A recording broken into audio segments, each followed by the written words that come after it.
Música nueva, recibimos a Horacio Llobet, especialista en recursos humanos. Horacio, ¿cómo estás? Hola Martín, ¿cómo estás? Muy buenas tardes. Muy bien, gracias por estar una vez más con nosotros. Hablemos de un tema recurrente en esta pantalla que tiene que ver con la inteligencia artificial y el riesgo de los puestos de trabajo, a partir de un informe que, bueno, deja algo de preocupación, ¿no?, por los números, ya que vos vas a profundizar, pero más de un cuarto de algunos de los trabajos del mundo podrían ser reemplazados por inteligencia artificial, no los trabajos, sino por supuesto los trabajadores. Correcto. Hace poquito salió un informe que dice que más del 27% de muchos empleos van a ser reemplazados por la inteligencia artificial. Y nada, y como se está hablando continuamente sobre este tema, Martín, tenemos que entender también que empieza a generar un poco de caos, miedos en las personas, me quedaré sin trabajo, además, será una competencia. Tenemos que empezar a entender que vivimos en un mundo tecnológico de alto nivel de evolución, como en su momento fue la revolución industrial, como en su momento fue Internet, los teléfonos fijos en nuestras casas. Me acuerdo que mi mamá cuando lo sacó tuvo que esperar 3 años para instalarlo y creo que cada vez menos gente tiene un teléfono fijo en la casa y el teléfono celular era impensado que tuviéramos uno o más de uno en nuestras casas. Y hoy ya estamos acostumbrados a todo tipo de conexión. Me parece que con la inteligencia artificial lo primero que va a estar pasando, Martín, para la gente que está escuchando y también bajar un poco de tranquilidad, es la inteligencia artificial en muchos casos va a facilitar el trabajo de muchas personas para hacerlo mucho más rápido, mucho más eficiente, buscar más información predictiva. Ahora, a medida que vaya pasando en los próximos 5 o 10 años, seguramente, como fue en la revolución industrial, muchas tareas van a ser reemplazadas por robots o por la inteligencia artificial. Según el Foro Económico Mundial, estima que en los próximos, de acá al 2025, pueden llegar a desaparecer alrededor de 85 millones de puestos de trabajo que existen en el mundo. Pero Pero por otro 2025 está a lado, la vuelta de la esquina, Horacio.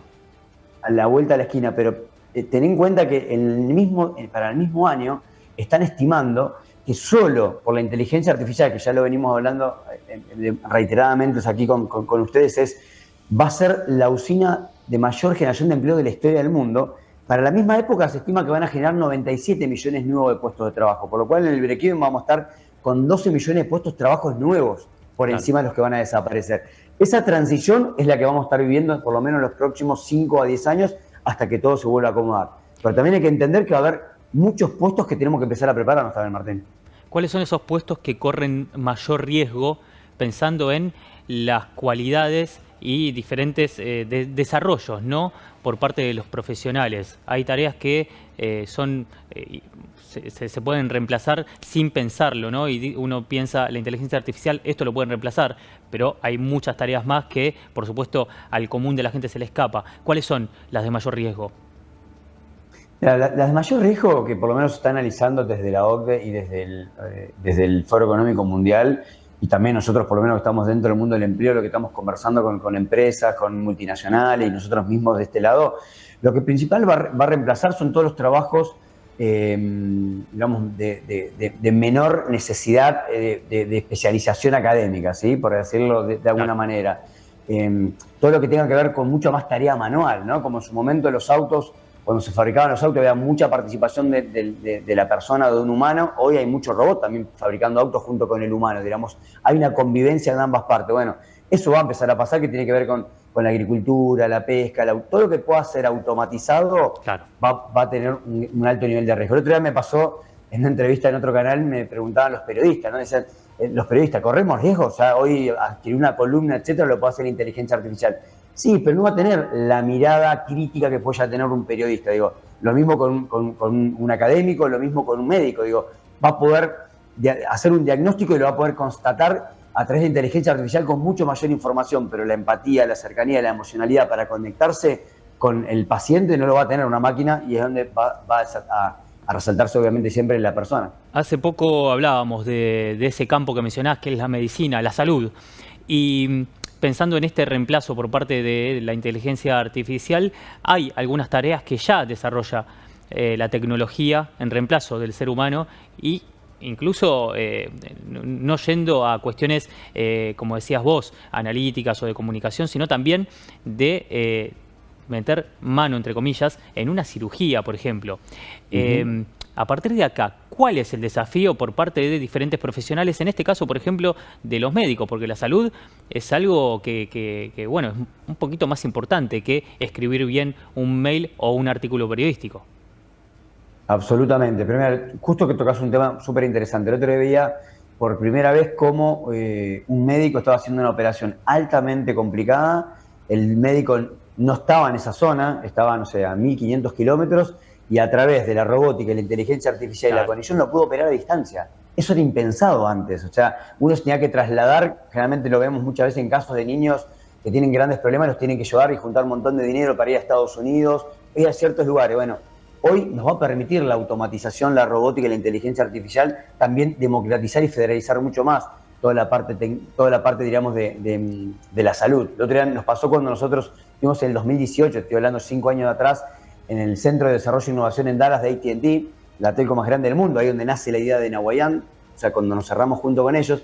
Uno de los proyectos que estaban haciendo era un sillón que podían tomar desde la presión, sacar muestras de sangre y dar un diagnóstico, pero era un sillón que lo podía estar en medio del África y que funcionaba solamente con luz solar, o sea, y podía aguantar lluvias, tormentas, etcétera. Y un montón de gente que no tiene acceso a un primer diagnóstico, esto iba a ser una primera posibilidad. Por lo cual, soy un convencido que, como todo, ¿no? Si la tecnología, la inteligencia artificial, la robótica lo usamos para el bien, me parece que hay un buen camino hacia adelante. Horacio, ¿cómo está parada la Argentina y las pymes argentinas en relación a la posibilidad de hacer una inversión en inteligencia artificial, ¿no? Y a partir de ahí llevar adelante este proceso que estamos mencionando? Mira, Argentina lo que tiene de positivo que es un país que está muy abierto y muy inmersivo en diferentes tecnologías. De hecho, somos un gran exportadores de talento, de programación, de inteligencia artificial, de QA, hacia el exterior trabajando desde Argentina. Así que después está la discusión del empleo, digo, pero hay mucha exportación de talento hacia afuera.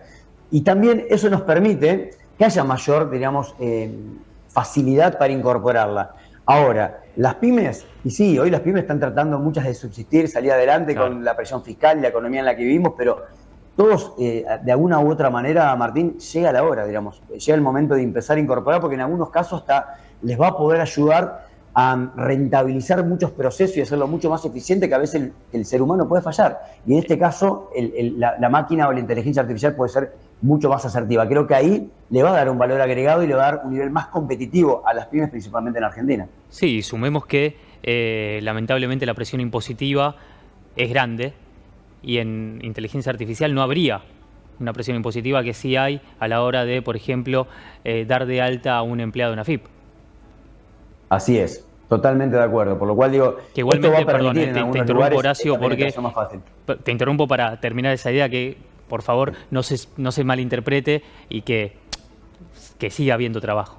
Eso está claro. No, es que esto va a pasar como fue, volvamos 100, 150, 200 años atrás en la historia, digo. Yo creo que lo importante es que tenemos que entender que estamos en una época evolutiva donde los trabajos están todo el tiempo reinventándose. Pero, por ejemplo, cuando hablamos que necesitamos especialistas en inteligencia artificial, ingenieros en robótica, especialistas en análisis comercial e inteligencia comercial, en especialistas en sostenibilidad, que tenemos que empezar a ver cómo cuidamos el mundo, ¿no? Con energías más renovables. O sea, hay toda una revolución de puestos nuevos que tenemos que empezar a prepararnos con nuestros jóvenes para el futuro. Entonces me parece que hoy tenemos oportunidad de reinvención. Muy bien. Horacio, gracias por el tiempo. Martín, un placer como siempre. Gracias. Hasta pronto. Pasaba Horacio Llobet analizando lo que va a pasar próximamente con los puestos de trabajo a partir de la implementación de la inteligencia artificial.